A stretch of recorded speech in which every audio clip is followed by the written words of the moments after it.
Buenos días, buenas tardes o buenas noches. Yo soy Paulina Y yo soy Celeste. y les vamos a presentar el sistema genital femenino. Primero vamos a hablar sobre sus generalidades. Están primero integrados por los órganos internos y externos. Los internos son los ovarios, trompas uterinas o de falopio, el útero y la vagina. Y los externos son la vulva junto con todos sus órganos anexos. Primero vamos a hablar sobre los genitales externos. Esto se le denomina vulva, que es el conjunto de todos estos. Está situado por la parte abdominal anterior, en el perineo anterior, en la parte de región urogenital, por delante del ano y por dentro y encima de la cara medial de los muslos. La vulva está coronada por el monte del pubis. Incluye las formaciones labiales, entre las cuales abre la uretra y la vagina. Un aparato eréctil y glándulas anexas complementan este conjunto. Está orientada abajo y algo adelante en la posición anatómica. Primero hablemos del monte del pubis. Es una saliente redondeada que está situada debajo de la pared abdominal, por delante de la sínfisis del pubis, ubicada en la parte anterior de la vulva. Se cubre de vello púbico durante la pubertad. Después nos vamos a las formaciones labiales. Son los labios mayores y los labios menores. Estos son los mayores y los menores. Los labios mayores son un pliegue cutáneo que es alargado de adelante hacia atrás, en el cual se reconoce una cara lateral y una medial. Esta va a ser la lateral y esta es la medial. Los, los dos labios mayores se unen por sus extremidades. La unión anterior es la comisura anterior de los labios. Su unión posterior constituye la comisura posterior de los labios. Después, los labios menores de la vulva. El labio menor es un pliegue cutáneo mucoso situado medialmente al labio mayor y rodeando al vestíbulo de la vagina. Su exterior anterior, antes de llegar al clítoris, se divide en dos hojas secundarias, anterior y posterior. Es corta y se dirige a la cara posterior del clítoris, donde se inserta formando con la opuesta el frenillo del clítoris. Después vamos a la hendidura vulvar. Es la hendidura que aparece cuando se separan entre sí los labios mayores. Dentro de la hendidura vulvar se encuentran los labios menores. En esta vamos a encontrar el himen. Aquí lo podemos ver. Este constituye un pliegue cutáneo mucoso cuya concavidad se dirige hacia el centro del orificio vaginal, estrechándose en esta parte. De forma variable en general se observa tres tipos de himenes: semilunar, anular y labiado, pero también se puede encontrar en collar, bilabiado, pibiforme e imperforado. Después nos vamos al aparato eréctil, que comprende el clítoris y los bulbos del vestíbulo. El clítoris es el órgano eréctil femenino. Aparece como una elevación submucosa encima del vestíbulo. Esta parte visible no es sino la extremidad anterior, única y mediana de los cuerpos cavernosos adosados entre sí, que es parte del glande del clítoris, aquí se puede ver. Son cubiertos por el músculo isquiocavernoso y están insertados en el borde inferior de las ramas isquiopúbicas. Aquí podemos ver sus cuerpos cavernosos y que rodean al bulbo del vestíbulo. Los bulbos del vestíbulo son formaciones eréctiles bilaterales. Estas están en contacto con la membrana perineal por sus caras profundas. Ocupan el borde adherente de los labios mayores y menores. Sus bordes mediales limitan lateralmente el orificio vaginal y el orificio externo de la uretra. Las dos extremidades de bulbos del vestíbulo son muy afinadas. Se reúnen a veces cerca del clítoris formando la comisura de los bulbos. Después nos vamos a glándulas anexas, que van a ser las glándulas uretrales y parauretrales de Esquele, que se ubican al lado de la uretra, son paralelas a ellas. Después las glándulas vesticulares mayores, que son glándulas de volumen de una almendra, situadas a una a cada lado en la parte posterolateral del orificio vaginal. Y por último están las glándulas vestibulares menores, que son pequeñas glándulas mucosas del revestimiento del vestíbulo de la vagina. La vulva depende de dos territorios vasculares. Van a ser los pudendos internos y de la región inguinal. En los pudendos internos van a estar las ramas de la arteria ilíaca interna para las formaciones eréctiles y la glándula vestibular mayor. De la región inguinal para las formaciones cutáneas y mucosas de la vulva, cuyos vasos son ramas de las arterias pudendas externas que a su vez son ramas de los vasos femorales. Después nos vamos con su inervación. Estos confieren a esta región una gran sensibilidad que es aumentada por la excitación sexual. Su mayor sensibilidad se encuentra en el clítoris. Esto es dada por el nervio pudendo del ramo del plexo sacro del segmento medular de S2 a S4. Recoge y conduce estas impresiones sensitivas a través del nervio dorsal del clítoris y de los nervios labiales posteriores, que son los mayores. La inervación sensitiva del tercio anterior de los labios mayores depende del nervio iliolingual y son nervios vasomotores que acompañan a las arterias que irrigan a las formaciones eréctiles. Genitales internos. El ovario. Son 2 ovarios, uno izquierdo y uno derecho. Tienen forma ovoide, son algo aplastados, con una longitud de 2,5 a 4,5 centímetros y un espesor de aproximadamente 0,5 a 1 centímetros. Una cara lateral y una cara medial es lo que van a tener. También un borde libre y uno posterior y delgado, y además un borde mesoovárico anterior e iliar. Va a tener también 2 extremidades, una superior tubárica e inferior uterina. Va a tener 4 ligamentos que lo van a fijar al ovario. Va a ser el ligamento suspensorio del ovario, también llamado infundíbulo pélvico, el mesosalpinx, el ligamento propio del ovario, útero ovárico, también conocido, y el mesoovario. Las arterias que van a pasar por él serán principalmente la ovárica, que va a ser una rama de la aorta abdominal. Y accesoriamente van a estar las ramas ováricas, que van a provenir de la arteria uterina. Las venas. En su origen constituye una red compleja constituida por vénulas enrolladas en espiral y componen un pseudoplexo. También va a tener un colector uteroovárico y un colector formado por numerosas venas ováricas anastomosadas. Los nervios. El plexo ovárico, cuyos ramos van a provenir del plexo mesentérico superior y del plexo renal.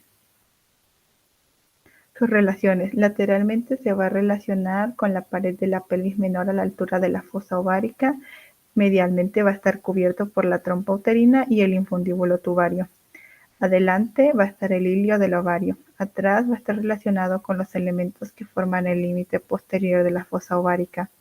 Arriba, la extremidad tubaria estará proximal al estrecho superior, entre otras estructuras, y abajo se va a encontrar lejos del fondo del saco rectouterino si nunca hubo un embarazo. Aquí se puede ver mejor los ligamentos que lo sostienen y el cómo se ubica en la parte de estos huesos. Bueno, vamos a iniciar con la trompa uterina, también llamada trompa de falopio, salpix, oviducto, y este es un conducto bilateral que se extiende desde la extremidad tuvárica del ovario, que va a ser la parte más lateral, hasta el cuerno del útero, que va a ser la parte más medial. Este es un conducto muscular, está pesado por una mucosa y conduce el ovocito hacia la cavidad uterina. Mide de 10 a 12 centímetros aproximadamente de largo, está al finalizar su crecimiento. Tiene forma de cilindro hueco con un extremo dilatado, como podemos ver, aquí se va dilatando, que esto va a ser la tuba o trompa. Y se divide en 4 partes, que va a ser el infundíbulo, también llamado pabellón, la ampolla, también llamada cuerpo, el istmo y la porción uterina, intramural o intrauterina. Primero vamos a hablar brevemente del infundíbulo, que es el extremo lateral de la trompa uterina. Aquí podemos ver, tiene forma de embudo invertido y su base es irregular. Está erizado por fimbrillas o también llamadas franjas con aspecto de digitaciones radiadas. La fimbria más larga y desarrollada es la que se va a unir con el ovario y es llamada fimbria ovárica. Y se encuentra aplicada sobre un refuerzo fibroso que es el ligamento infundíbulo ovárico. Después nos vamos a ampolla, aquí es donde ocurre la fecundación cuando bueno, sí, ocurre la fecundación. La ampolla está interpuesta entre el infundíbulo y el istmo. Corresponde a los 2/3 laterales de la trompa. Su parte lateral podemos ver que es más ancha y se va estrechando conforme va llegando al istmo. Después vamos al istmo. El istmo corresponde a su tercio medial. Es más rectilínea que todas sus partes y su calibre es estrecho y sus paredes son anchas. Después vamos a la porción uterina, la porción intrauterina o intramural, que está alojada en el espesor de la pared del útero a través del cuerno. Atraviesa el músculo miometro y se abre en el ángulo superior de la cavidad uterina mediante el orificio uterino de la trompa, cuyo diámetro es aproximadamente de 1 milímetro. Al igual, este puede variar. Igual vemos su modo de fijación. Está contenido en el ligamento ancho y esta es una formación peritoneal que está tendida desde la pared pelviana hasta el borde lateral del útero.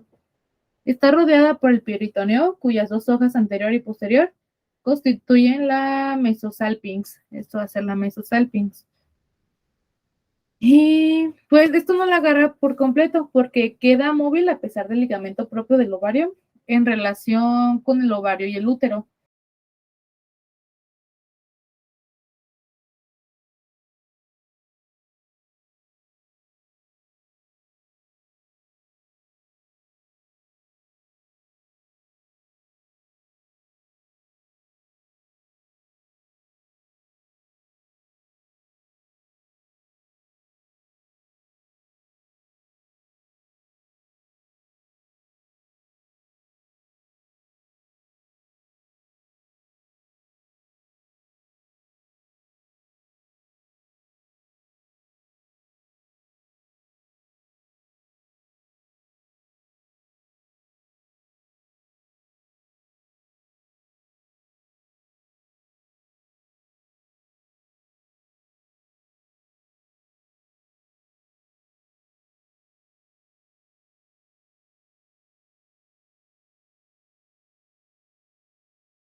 El útero va a tener forma de cono aplanado de adelante hacia atrás.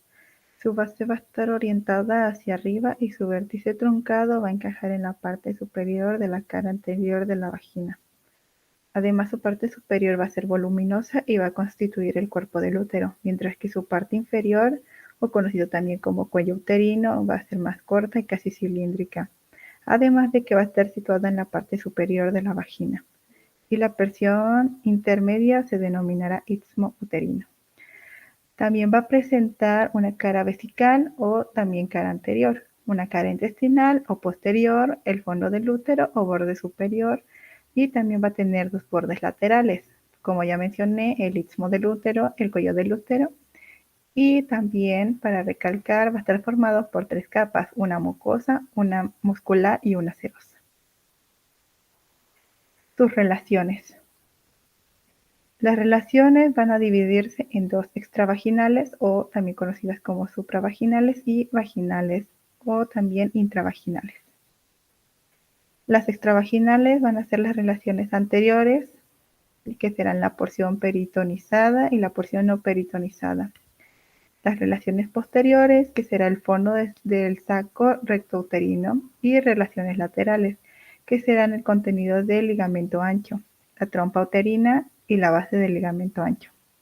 Y las intravaginales, de adelante será el tabique vesicovaginal, atrás el recto, lateralmente a la parte más baja de los parámetros en la base de los ligamentos anchos.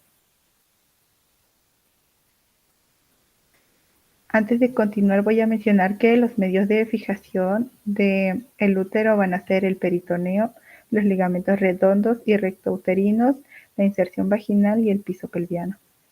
Ahora sí, continuando con las arterias, serán la uterina y la ovárica. Sus venas van a ser el plexo venoso uterino, las venas uterinas, el plexo venoso vaginal, las venas ováricas y las venas del ligamento redondo. Y sus nervios van a ser prominentes del sistema nervioso autónomo. También serán los nervios emplanosos de la pelvis y los ramos del plexo uterovaginal. Después vamos a hablar sobre el ligamento ancho del útero. Cada ligamento ancho se presenta como una lámina cuadrilátera que es formada por dos hojas de peritoneo y el tejido conectivo entre ellas. Los dos ligamentos anchos entre los cuales se interpone el útero separan la parte posterior rectal de la pelvis de la parte anterior, que es la vesical. El ligamento ancho está situado debajo de las asas delgadas y del colo sigmoide. El ligamento ancho solidariza en un conjunto, topográficamente único. Los anexos de como las trompas uterinas y ovario y el útero, a los cuales aseguran una firmeza relativa, por lo menos en relación con las paredes pelvianas laterales.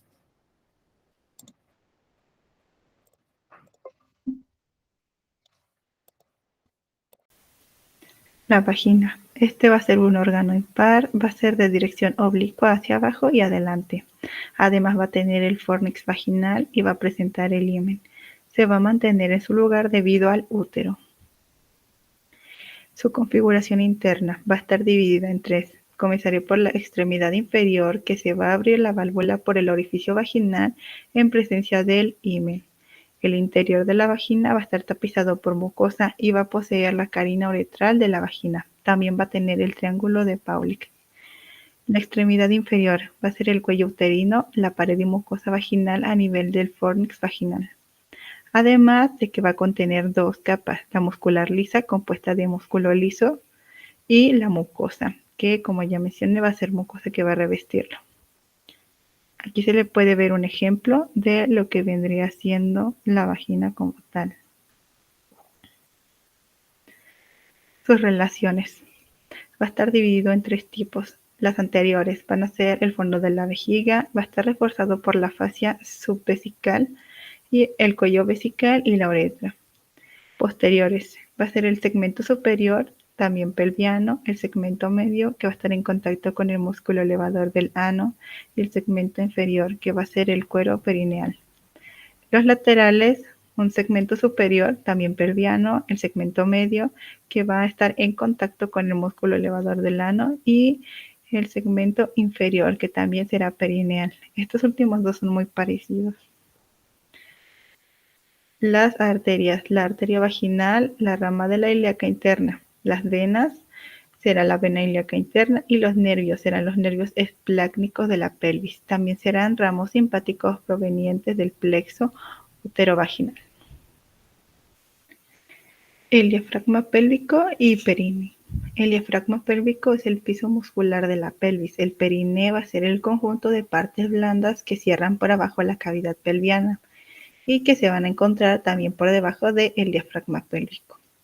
Las divisiones del perine serán las líneas transversas que unen las dos tuberosidades isquiáticas y van a dividir el perine en dos triángulos, uno posterior y uno anterior. Como podemos ver en la imagen, ya están marcados como el triángulo posterior y el triángulo anterior. El diafragma pélvico. El límite inferior de la pelvis menor comprende la fascia pelviana y el diafragma pélvico. Este último va a estar constituido por la fascia superior del diafragma pélvico, además de los músculos elevador del ano y coccigio, a los que por cierto va a cubrir la fascia que va a cubrirlo por arriba, y la fascia inferior del diafragma pélvico, que lo va a cubrir por abajo. Aquí tenemos una imagen de cómo se ve más o menos todo lo que vendría siendo la vagina y la pelvis por abajo. Aquí tenemos las fascias, las fosas, Incluso tenemos el clítoris, que ya se ha mencionado anteriormente. Ahora, la región anal. Va a estar compuesta por el centro del canal anal, adelante va a estar el músculo recto-uretral y recto-perineal, y de cada lado la fosa isquioanal, que además también va a estar ayudada y rellenada por tejido adiposo, que va a ser toda esta parte de aquí como ya está marcado. Ahora la región urogenital femenina, porque también cabe destacar que existe una masculina, que son muy parecidas. El perineo en la región urogenital femenina va desde la superficie hasta el diafragma pélvico. Está formado por piel, tela subcutánea con sus capas adiposa y membranosa. La bolsa subcutánea del perineo, la fascia del perineo, el espacio perineal superficial con los músculos perineales superficiales. También la membrana perineal, los músculos del espacio perineal profundo y la fosa isquioanal. Y va a ser esta parte aquí más de arribita que podemos ver. Y aquí la región anal nuevamente, como ya lo pudimos ver, a esto se le va a denominar todo la región perineal. Las arterias. Las ramas colaterales perineales de la arteria pudenda van a ser las principales, luego sus venas que van a ser las venas pudendas. Y los nervios van a proceder del tercero y cuarto nervio sacro, además de los nervios rectales inferiores o también conocidos como nervios rectales anales y los nervios perineales, que se van a dividir en ramos dependiendo, van a ser superficiales, cutáneos, sensitivos, etc. Por último, vamos a hablar sobre las glándulas mamarias. Estos, pues, muchos autores dicen que sí son parte del sistema genital y reproductor femenino y muchos dicen que no, pero nosotros los vamos a tomar como órganos sexuales secundarios, que sí influyen, pero no tanto. Estos con frecuencia son asimétricos y pueden llegar a colgar.